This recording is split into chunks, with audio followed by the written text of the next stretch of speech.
Okay, welcome to Greatness Personified, everybody. Thanks for tuning in. We got a new segment today for you guys called Fantasy Fights.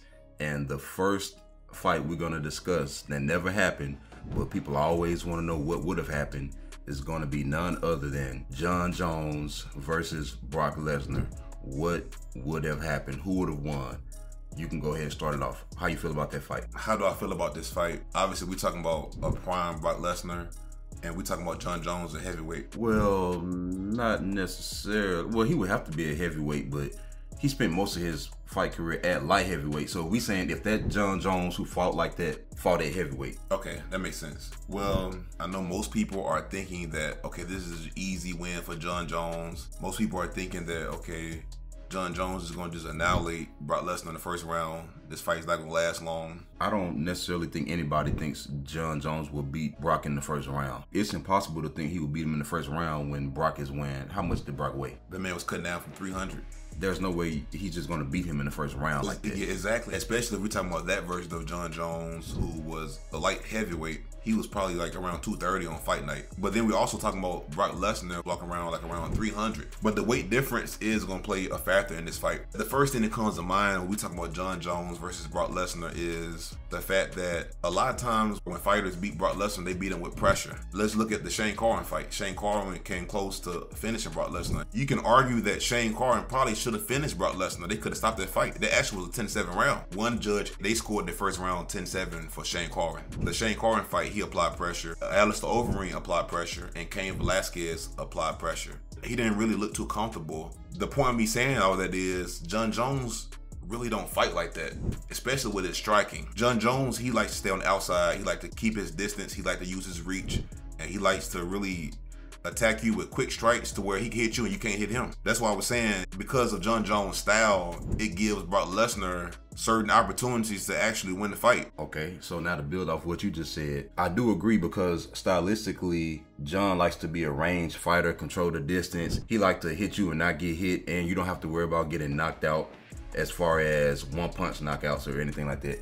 But I will say this, even though that creates opportunities for Brock Lesnar, Brock Lesnar's offense don't play into him having any type of advantage over Jon Jones. Even with the opportunities, stylistically, there's nothing he can actually do with the opportunity. His striking was below mediocre. I disagree with that, man. If we're talking about total offense, there's a lot Brock Lesnar can do, especially with that ground and pound. Because that's where the size difference is going to play a part in this fight. I want to bring this up.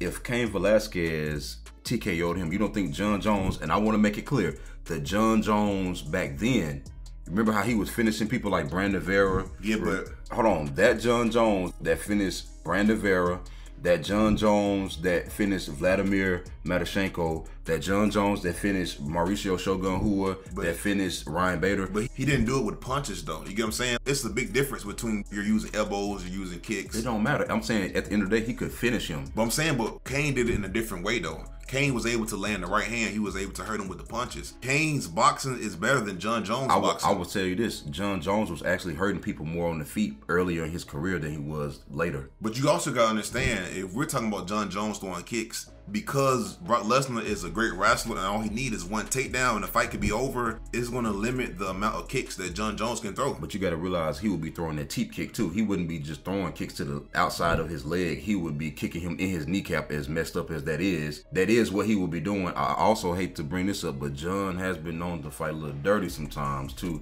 to kind of get a little advantage.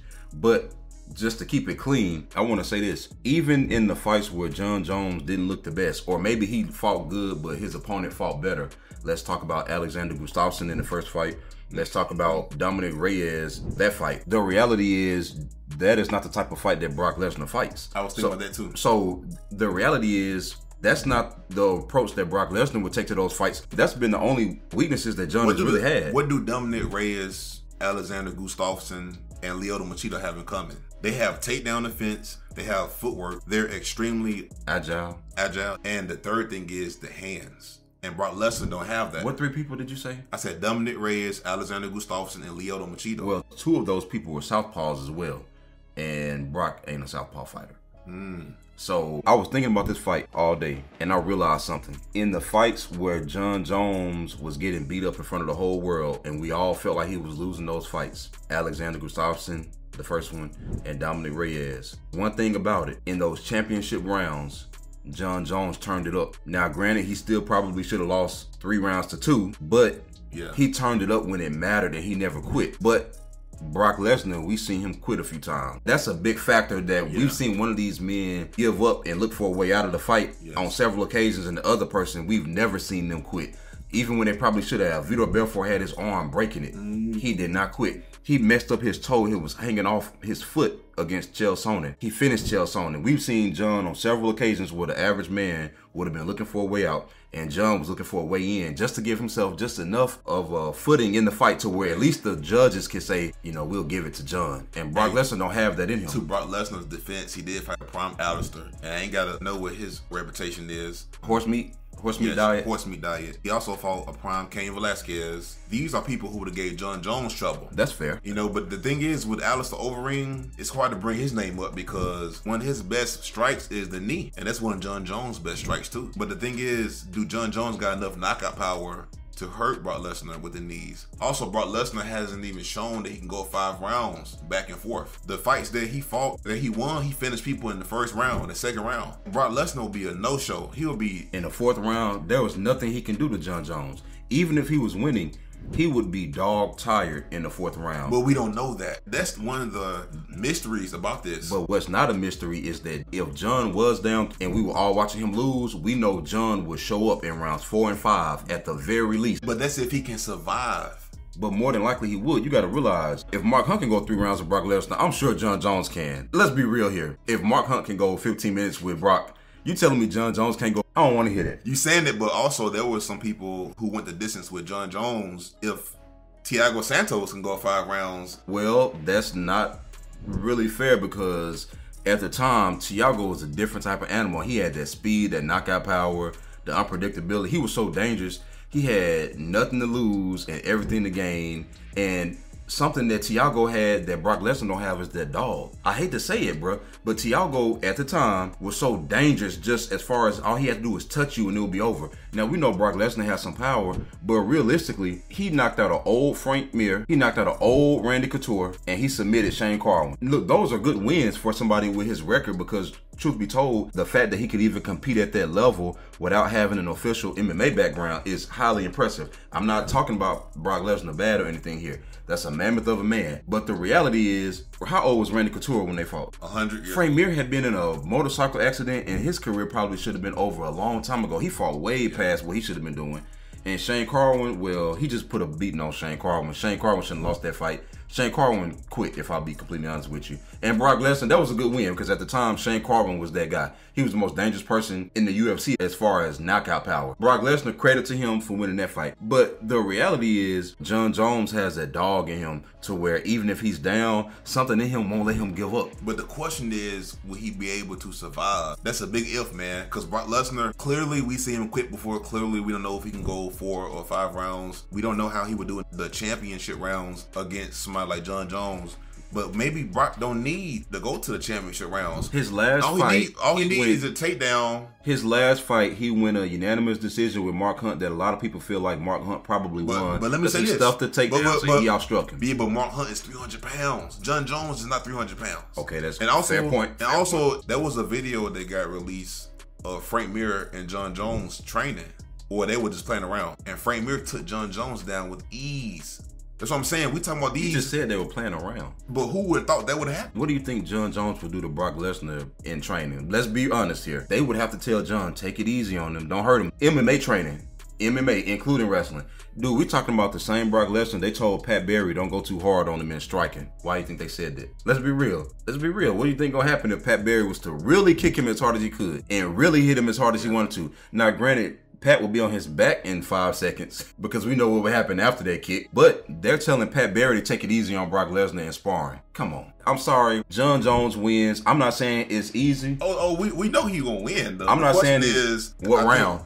The question is which round? Which round do he finish the fight? You taking the over, under 2.5? The under. But the reality is, obviously, Holly skilled in wrestling, but his striking was just not at the level where he could go back and forth. Like, just think about Alex and Jon Jones, what they did standing up for 25 minutes, that first fight. Ooh. That was such a war. But also, Brock don't have that in him. But also, didn't Gustafsson take down Jon Jones? You gotta understand, he's been taken down by some guys. Well, he only been taken down by Gustafsson and Daniel Cormier. Okay, Cain Velasquez took down Brock Lesnar, and Jon Jones probably was bigger than Cain Velasquez.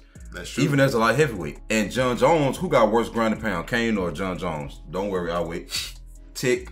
Well, they both kind of even. I wouldn't want to choose between either one of them. Well, that's true because Cain don't get tired. He still be hitting you. Yeah, like he was more like a cardio, break you down, get you exhausted. Jon Jones would find ways to lock your arms up, put you in a crucifix, and drop those elbows on you. I could see him hitting Brock Lesnar with the elbow, and Brock just turn over looking for a way out. The only thing is the weight. The only thing is the size difference. We're talking about 50 pounds, 60 pounds. That's a lot of weight, man. The real question is, will Brock get one takedown? Because that's all he needs. If Brock can get one takedown, Brock, he's very dangerous. His ground and pound actually worse than Jon Jones. I'm going to tell you this. That young Jon Jones who was fighting like he had nothing to lose. He was doing things we've never seen a fighter do before. He was playing with these people. I see that fight just being a little bit more difficult than the Vladimir Matyshenko fight. If I be completely honest, but I see it ending in a similar fashion. It was a video of Jon Jones said he had nightmares of being held down by Chael Sonnen for 5 rounds. He was saying that to sell the fight because that fight was never competitive. When they announced it, it didn't make sense. But honestly though, Brock Lesnar, he don't have the style to actually beat Jon Jones. Jon Jones is the greatest of all time, and he struggled with certain type of fighters. Yeah, he has the size, but he just don't have the mobility.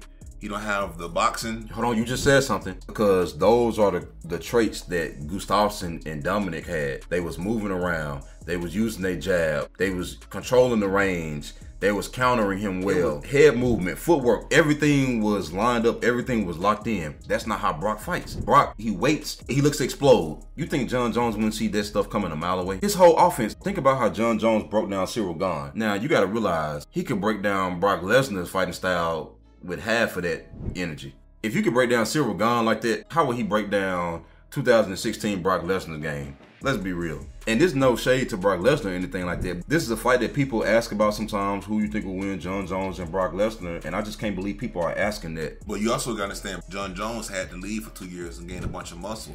That's what I'm saying. All that matters. The size matters in fight. Ultimately, Jon Jones wins. I'm not saying it's the first round. I'm not saying it's the second round.